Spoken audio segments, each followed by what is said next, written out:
When I was 17, it was a very good year. It was a very good year. It was 1963. My mother, as she had a habit of doing, was ironing sheets on a Saturday about this time of year. They used to do that. My mother, I have to tell you a bit about her. She suffered her entire adult life with severe bouts of debilitating depression. And when those bouts of depression would occur about every 4 to 5 years, they would cause her to be bedridden. She could do nothing. Subsequently, she would be hospitalized, and then she would undergo electroshock therapy. I still say my mother is the greatest Christian, greatest person of faith I've ever known. But she was not exempt from the big D, depression. So it was our purpose as her 5 children to keep Mother amused. So that is why on one Saturday in August of 1963, I dressed up while she was ironing sheets, and to her surprise, I put a dress on, put a wig on, and high heels, and walked up to her and surprised her and said, "Hi there. Hi, Nino, Nani, Nana, Nini. I bet you're wondering who I am, Mama. I'm your youngest child. And I know you're wondering, as you did when I was born, what hath God wrought?" There's no use, Mother, there's no use whatsoever in going back through the family tree to see what happened, where the little glitch was, because it's not genealogy, Mother, it's pathology. Oh, no, Nanny. Then I went. From there, it was this. Hello there. I may be from Hollywood, but I'm not square, okay? Hi, Mother. I got to tell you, Mother, about my girlfriend. She was out there slopping the hogs when I met her. She just sort of stood out, Boy, did she ever. She rolled them big brown eyes at me, and I picked them up and rolled them right back at her. She had long black hair flowing down her back. None on her head, just flowing down her back. Oh, it was. Had teeth like summer. Summer here and summer there. She had a nose like a big red rose, and it ran all day like a garden hose. From there, I went to this. Oh, hello there. What kind of fool am I? My eye stuck like this, Mother. I'm sorry.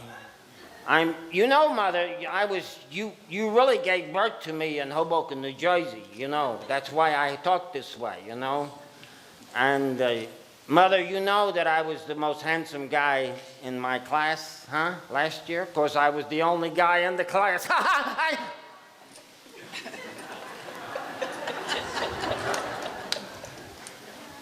Finally. Golly, Shazam, Shazam, Shazam. I tell you what, I get so nervous when I see so many people. My knees are knocking right now. Golly, I tell you what, I was in the Marines for 4 years. Yep. Oh, Sarge got so mad at me. Well, what I did, I asked him if I could take my pillow and my pajamas on bivouac. Golly. He told me he's going to put me in the stockade. I said, Sarge, that's too much rank for me. Thank you very much. Well, thank you. Needless to say, my mother was shocked because I had been an introvert, as I am, up to that time. She looked at me in horror, and then she began to laugh. And she laughed harder, and she laughed harder, and then she began to sob. And sobbed. She laughed so hard that she was crying. And she couldn't control the tears. Something very sort of miraculous happened to me in that moment because it said to me I had the ability to do humor. I had the ability to do impersonations. But secondly, what it said to me, what power that is to be able to confront a person who suffers severe depression, clinical depression, and to make them laugh so hard that they would cry. And that recognition would later come to real use as I began service as a hospital chaplain in 1999. When I was 19, it was not particularly a good year. I was drafted in the United States Army in 1965 in September. And I can remember thinking as we were training at Fort Polk, Louisiana, that's not the end of the earth, but you can see it from there. I had prayed to God for humility, and I guess God has a hearing impairment because He gave us humidity. And humidity, 100 degrees temperature, 100 plus humidity. I was 19, 133 pounds, not the muscular Hulk you see today. And I have to say to you, I have never been so frightened in all my life. The specter of Vietnam was on us, if you remember. For at that time, there were already a great many of our soldiers coming back in body bags. There were far too many coming back wounded, both psychologically and physically.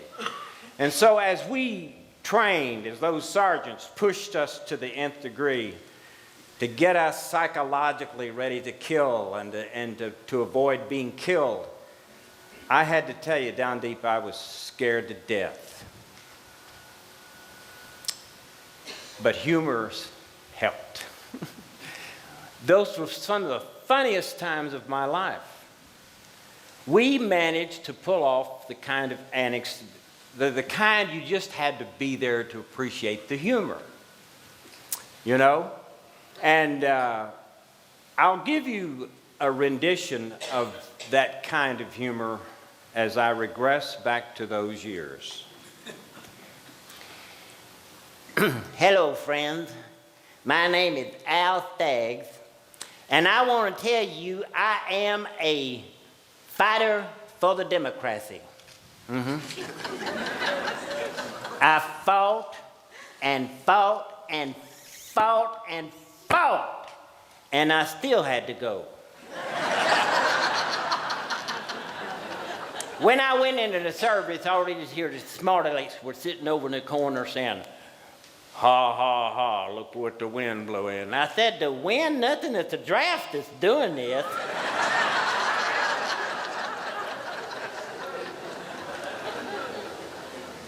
And we had this lifer colonel who must have known that I was a little hesitant to go to war. And he looked at me just as mean and stern, and he says, "Son, I sense you're a little afraid to fight, is that correct?" And I said, "Sir, since you mentioned it, I do have the slightest little yellow streak running down my back." You know what he did? He looked at me and he said, "Son, don't you have any rich American blood coursing through your veins?" And I said, suppose I do. I just don't want to see it, that's all.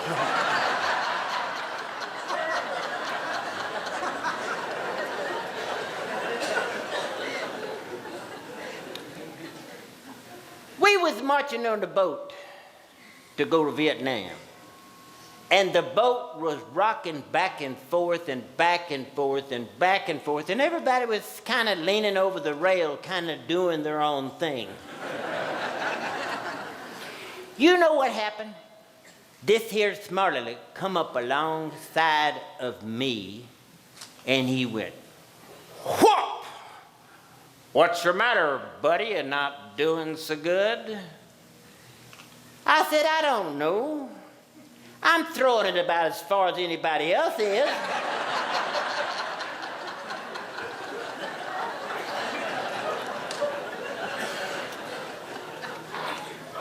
We got on the battlefield looking at the enemy, and the captain stood up and said, shoot at will.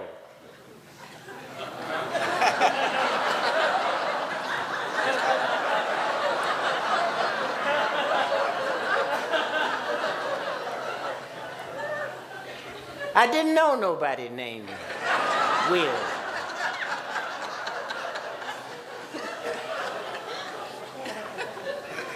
But I know beyond a shadow of a doubt, that fella behind me must have thought I was Will. Because that day, I wiped out half the enemy and half us too, trying to keep that nut behind me from shooting me in the back. Well, that's my story.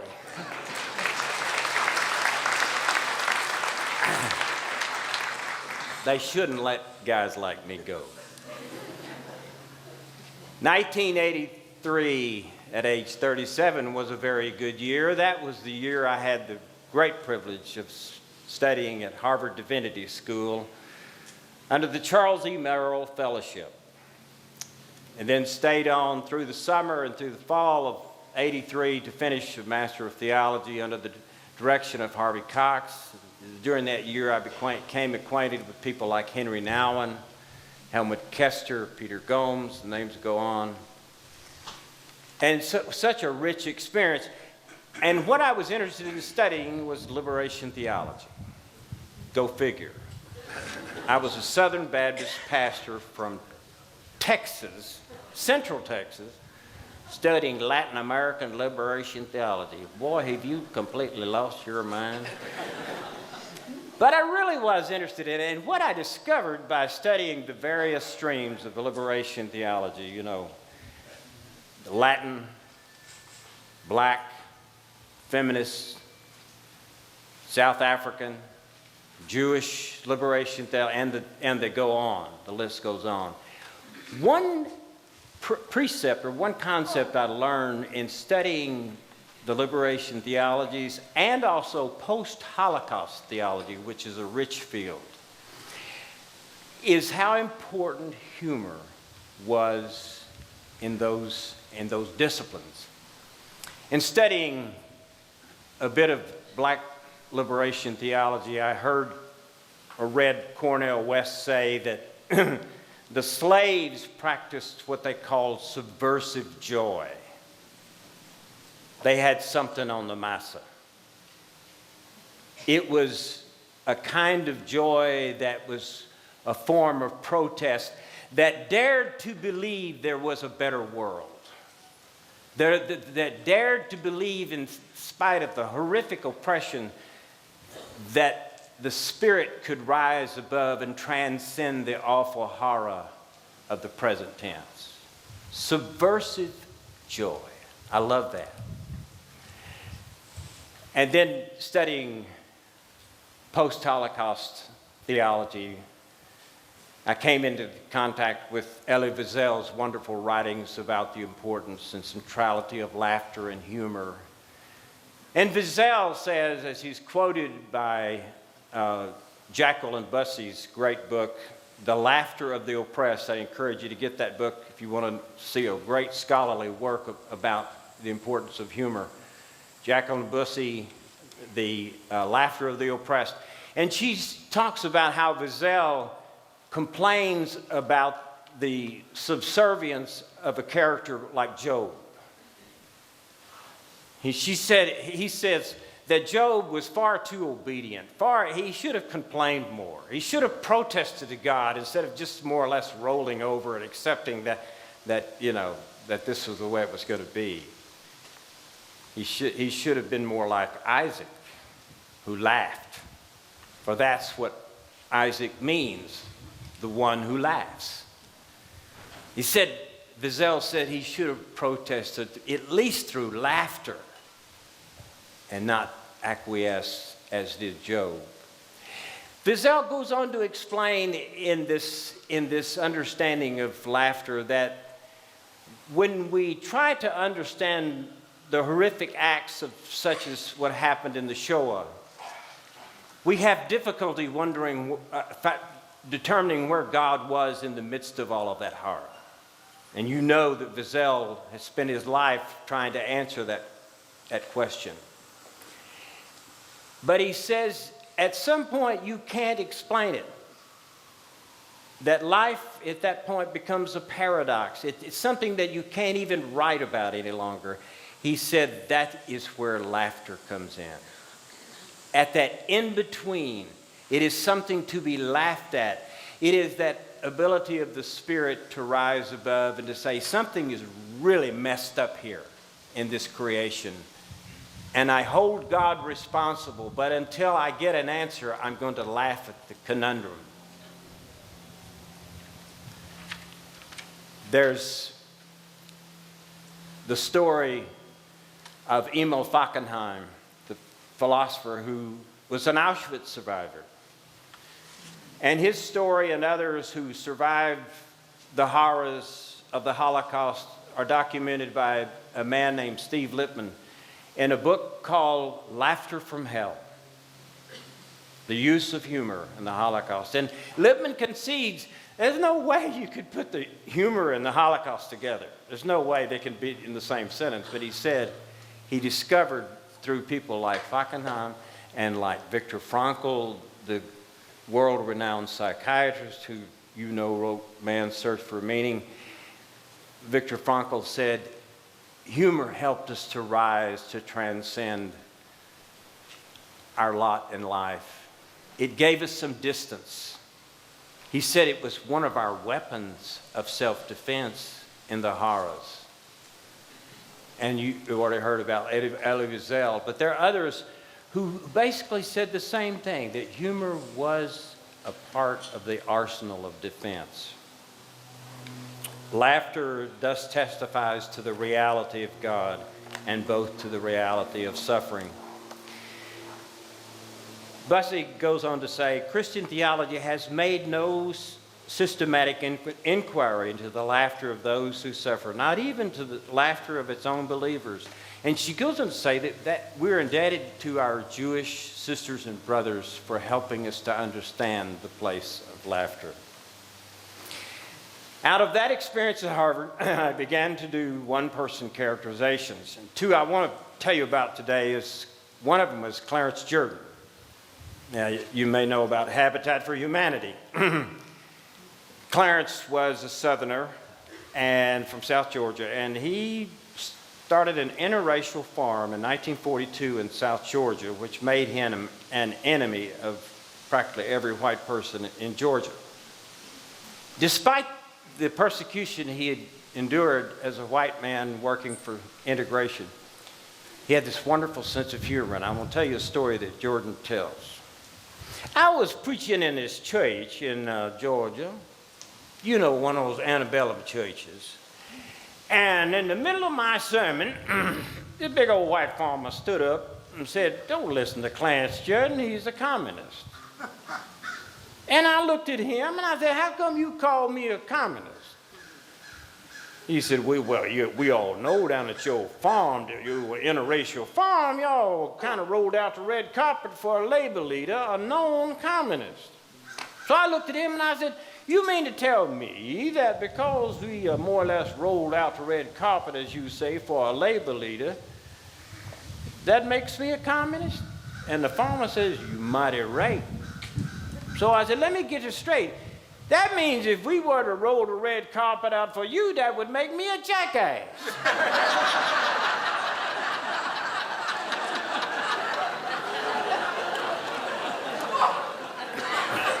Another character, Dietrich Bonhoeffer. Bonhoeffer had this to say about the lessons he learned in prison. The 2 years, as you know, he spent as a prisoner in the Nazi prison camps. One of the lessons he learned was, he said this, he said, I've learned that even in the most serious of situations, there's always an element of humor, profundity. 1933 was not a good year for this nation. Some of you remember those years. My parents never let me forget it. Anytime I spent a nickel, they told me about the Depression. My parents were born in 1912 and 1913, and I heard about that all of the time. My father, when I was about 6, he was walking, 4 miles to school. By the time I was 18, he was walking like 20 miles to school. Just amazing. And who helped that generation get through it was Will Rogers. He helped people to laugh at the situation. He said an onion can make people cry, but there has never been a vegetable invented to make them laugh. He said our Constitution protects aliens, drunks, and U.S. senators. He said there's no trick to being a humorist when you have the whole government working for you. And finally, he said, we're all here for just a spell. Get all the good laughs you can.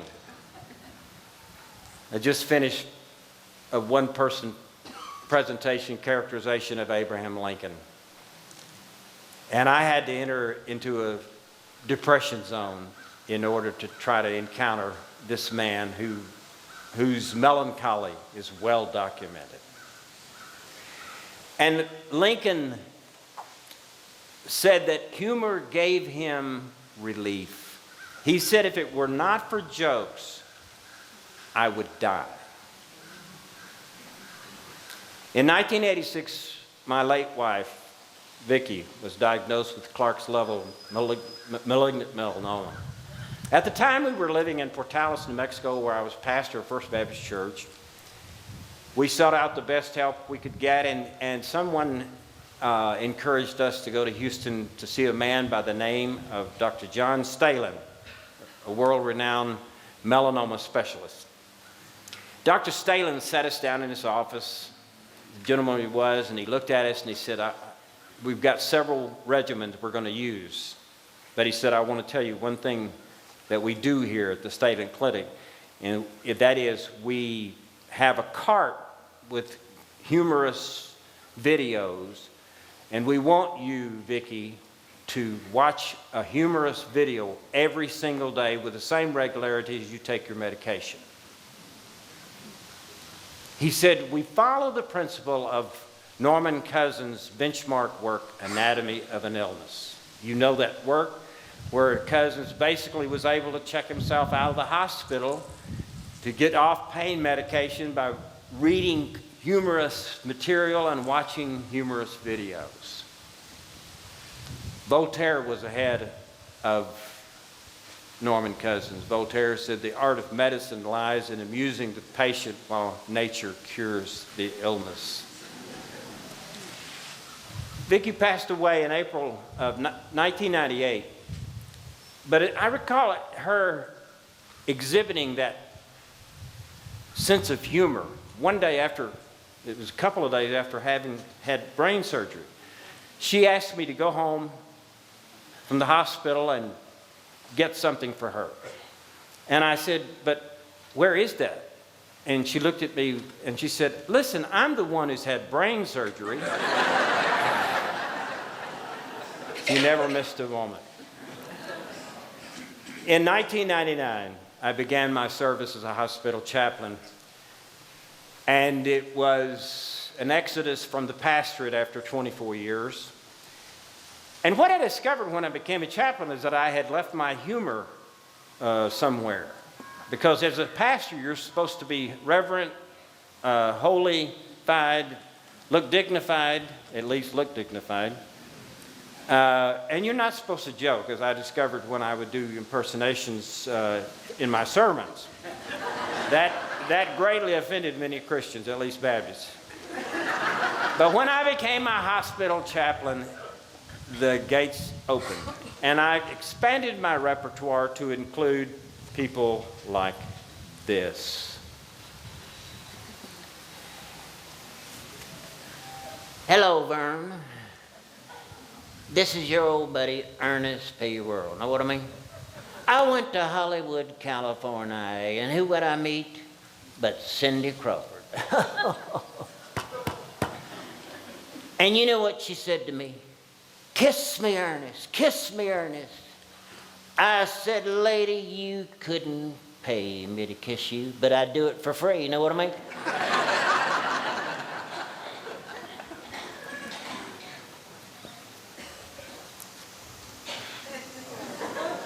Hiya, Joe. Yeah. I was just hanging around the house.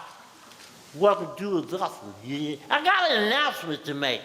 Will a person with a license tag 224778996HB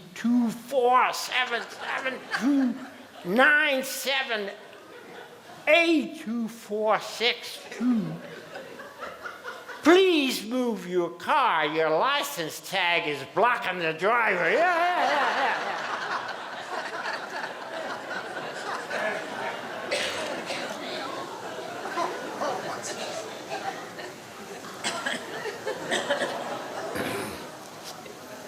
You better watch out, honey.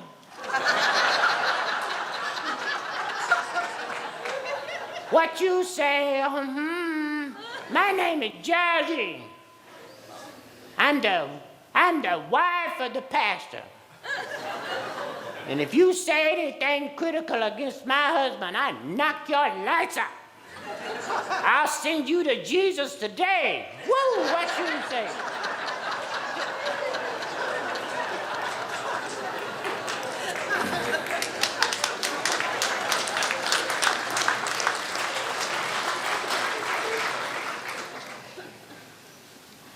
My goodness, so many white folks there look like a Purex commercial gone wild.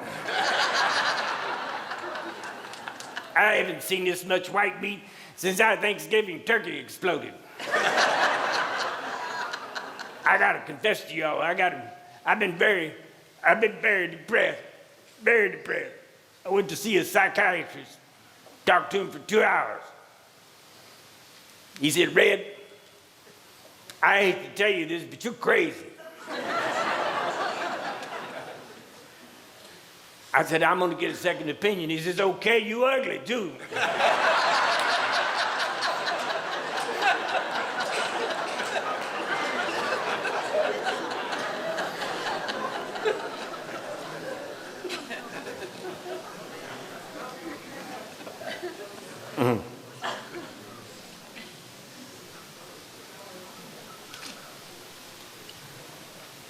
Up in the morning, out of the job.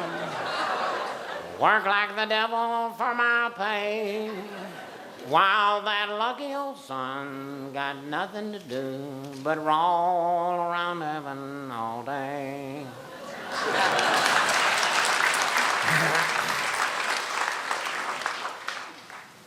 I want to thank the people of New York State for electing my wife as senator when they did.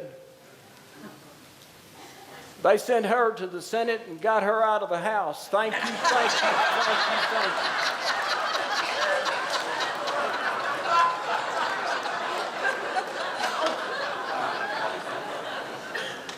Well, when I was asked to say, a few things, kind things about my predecessor, what could I say? Nothing.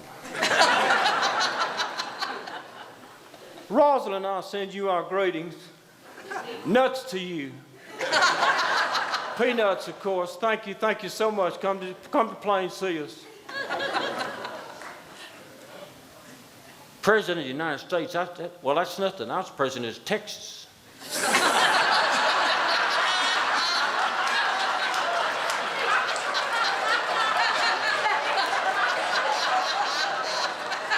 Yeah, I fought in that war, Vietnam War. Yeah, I fought like crazy to stay out of it. And why would I want to fly those planes?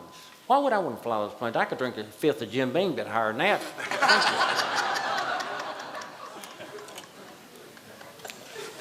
Well, so proud of my son, namesake. I got to tell you about an incident you probably remember during my presidency. I think it was the Prime Minister of Japan. We were having a great dinner. And they were serving boiled okra and broccoli. Never prudent to eat broccoli. And boiled okra was so slippery, you had to cross your legs, it went down so fast.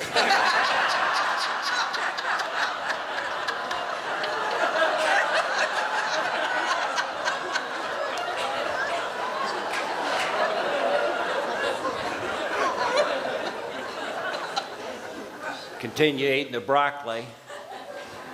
I turned green like the broccoli. Then I just hurled on the Prime Minister. What are you going to say after you hurl on the Prime Minister of Japan?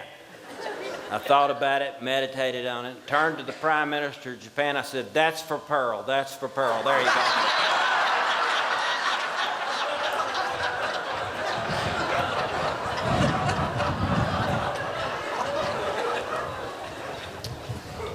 I tell you, I get no respect. I get no respect at all. I tell you, I told my wife, I said, "Hey, when I die, I want to be cremated." She says, "You got a match?"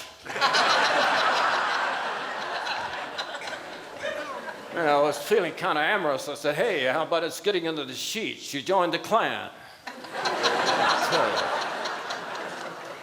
Yeah, she told me, she said, "Hey, I married the man of the century. The 19th century, I tell you. I told her, I said, "Hey, isn't it wonderful how our kids, we got great kids." She said, "It's a good thing you're not their father," I tell you. I tell you, I get no respect. I gave my kids a BB gun for Christmas. They gave me a T-shirt with a target on the chest. I tell you, I get no respect.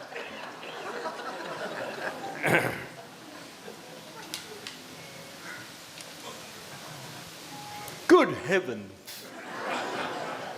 I've got a new cardiologist. Her name is Janet Smith. She's a woman after my own heart. Yes, I have two proctologist friends. They have mottos. One proctologist is an eternal pessimist and the other eternal optimist. The pessimist's motto is, "The end is near." The optimist's motto is, "All's well that ends well."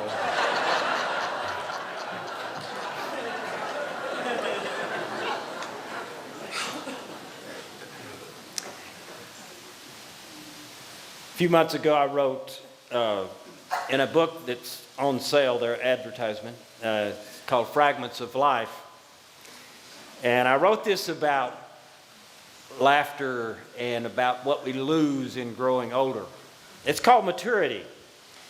We do grow so fast, losing our innocence, cultivating calluses on nerve endings to survive.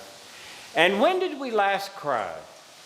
Even tears are muted behind our mature mask, which ages so ungracefully, a silent countenance crying silently. Laughter is a rare thing for grown, sensible minds, missing the humor of our comic selves. Aren't we a seriously funny lot? Unknown comics for that small-statured audience who do not understand that laughter is bad. I want to conclude with, I'm sorry about the way I've acted. I really need to redeem myself. I can imagine my dear departed mother saying, you went to college and you went to seminary, you got a degree from Harvard, you got a doctorate, you earned a doctorate, you're ordained, and this is it? And she might say, that's a long way to go for nobody to be at home.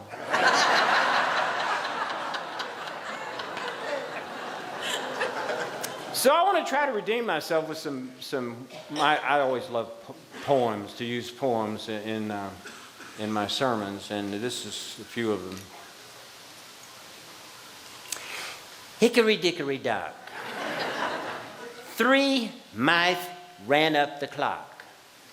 The clock struck 1,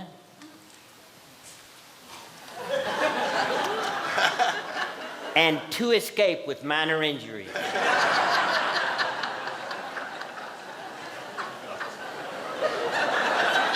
420 blackbirds baked in the pie. When the pie was opened, the birds began to sing. My goodness, it sure is hot in here.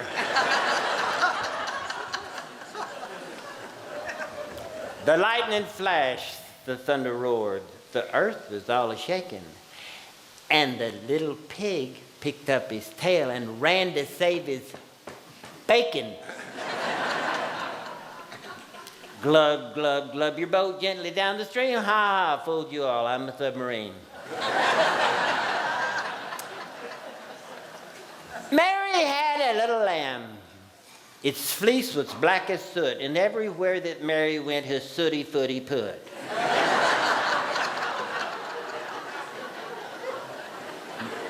This one is the teapot.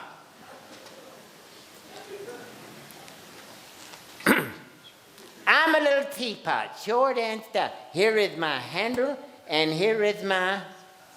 Ow.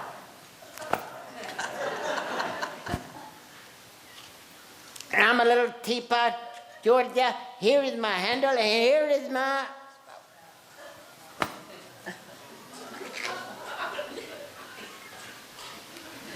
I'm a little teapot, short and stout. Here is my handle, and here is my... Oh my goodness, I'm a sugar bowl.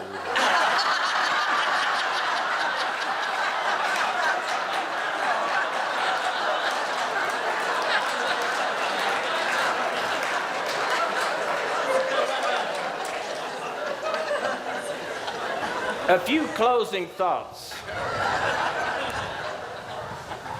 Mark Twain said, against the assault of laughter, nothing can stand.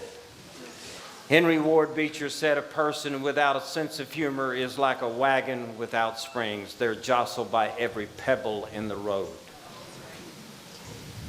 Karl Barth said, laughter is the closest thing to the grace of God.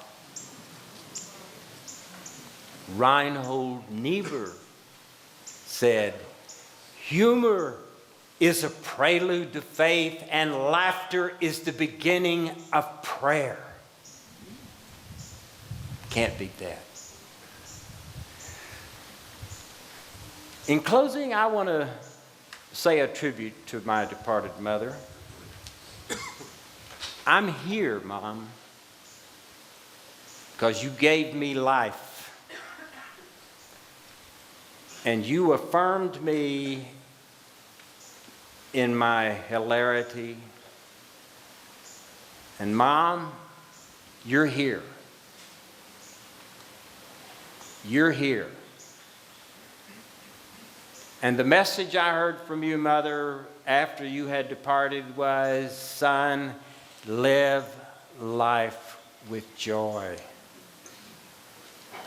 Don't let anything steal your joy. So I would say to you what Dietrich Bonhoeffer said to his best friend Eberhard Bethge. As Dietrich sat in a prison cell, he wrote a letter to his best friend Bethge and said, Eberhard, spread hilaritas all around. So spread hilaritas all around. Thank you.